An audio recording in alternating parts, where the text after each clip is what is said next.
എല്ലാവർക്കും PSC helper തയ്യാറാക്കിയ മറ്റൊരു റൊട്ടേഷൻ ചാർട്ട് വീഡിയോയിലേക്ക് സ്വാഗതം.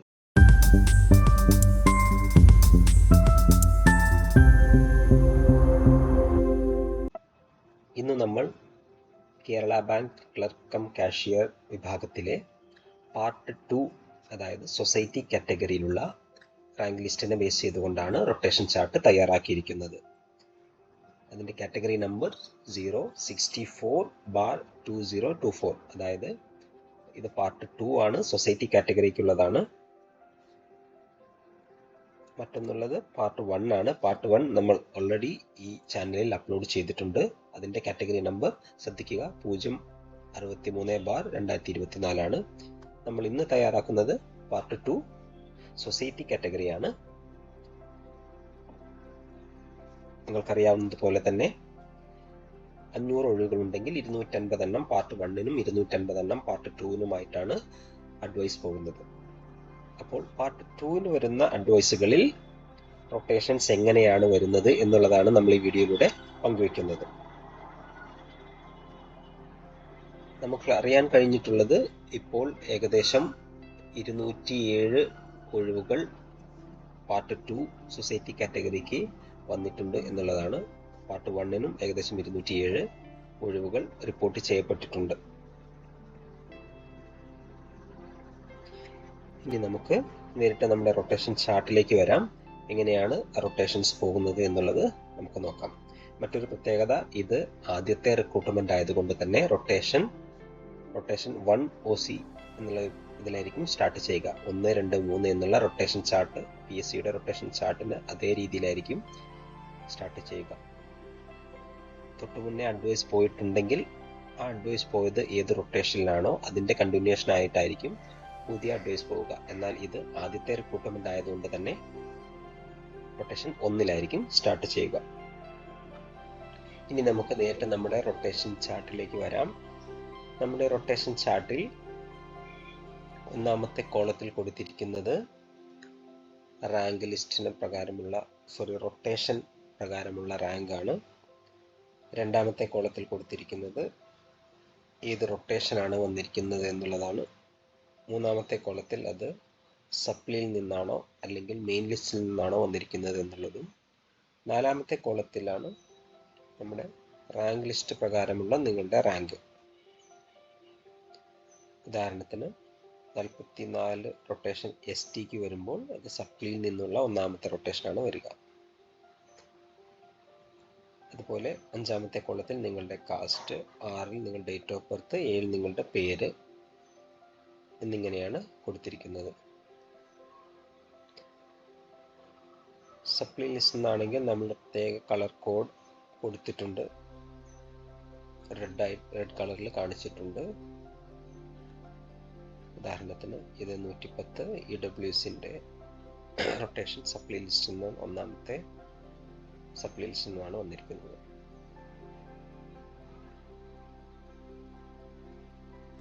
അതുപോലെ DA റിസർവേഷൻ നമ്മൾ യെല്ലോ കളറിൽ കാണിച്ചിട്ടുണ്ട്. 26, 26, 51, 76 എന്നിങ്ങനെ 4 റൊട്ടേഷനുകൾ DA കാറ്റഗറിക്ക് വേണ്ടിയുള്ളതാണ്.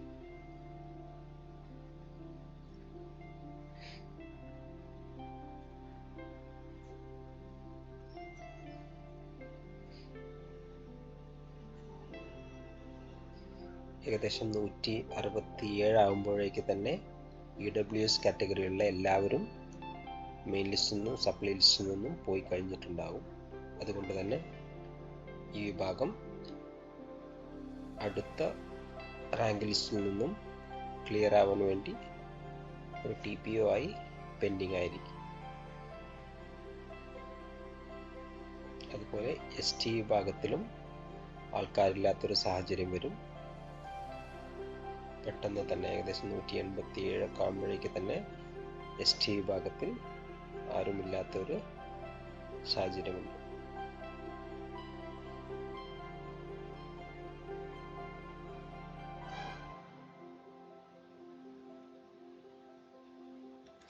ഏകദേശം ST വിഭാഗത്തിലും EWS വിഭാഗത്തിലും എല്ലാവർക്കും മെയിൻ ലിസ്റ്റിലും സപ്ലി ലിസ്റ്റിലുമുള്ള എല്ലാവർക്കും തന്നെ ജോലി കിട്ടും എന്നുള്ളത് ഏകദേശം ഉറപ്പാണ്.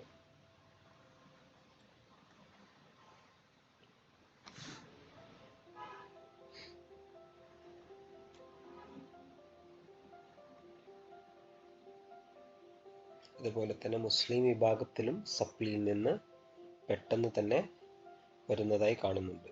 ഏകദേശം 246 വരുമ്പോഴേക്ക് തന്നെ മുസ്ലിം സപ്ലി 2 വന്നിട്ടുണ്ട്. അതായത് മെയിൻ ലിസ്റ്റിൽ മുസ്ലിം വിഭാഗക്കാർ കുറവാണ് എന്നുള്ളതാണ് അതിൻ്റെ അർത്ഥം.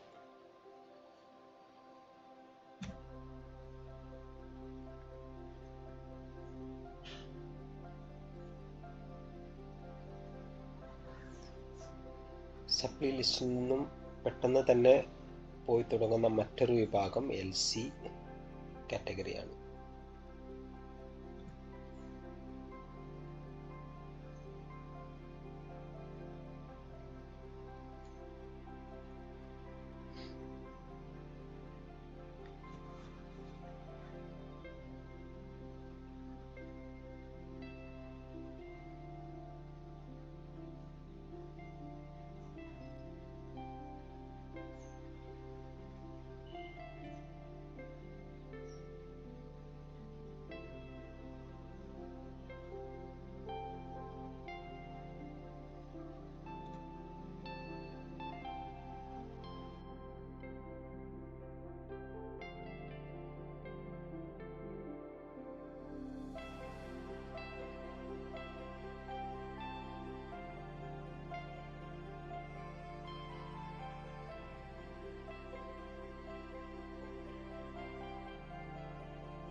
അങ്ങനെ നമ്മുടെ മെയിൻ ലിസ്റ്റിലുള്ള എല്ലാവർക്കും അഡ്വൈസ് പോവുകയാണെങ്കിൽ ഏകദേശം 1049 1050ഓളം ഒഴിവുകൾ വരേണ്ടിയിരിക്കുന്നു.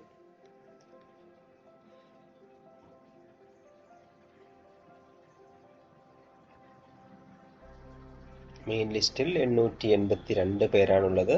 882 പേർക്കും ജോലി വരണമെങ്കിൽ ഏകദേശം 1050ഓളം ഒഴിവുകൾ ഉണ്ടാവേണ്ടതുണ്ട്. ഈ റൊട്ടേഷൻ ചാർട്ടിനെ കുറിച്ച് എന്തെങ്കിലും സംശയമുണ്ടെങ്കിൽ ഈ വീഡിയോയ്ക്കിടയിലുള്ള കമന്റ് ബോക്സിൽ നിങ്ങൾക്ക് രേഖപ്പെടുത്താവുന്നതാണ്. വീഡിയോ വാച്ച് ചെയ്ത എല്ലാവർക്കും നന്ദി.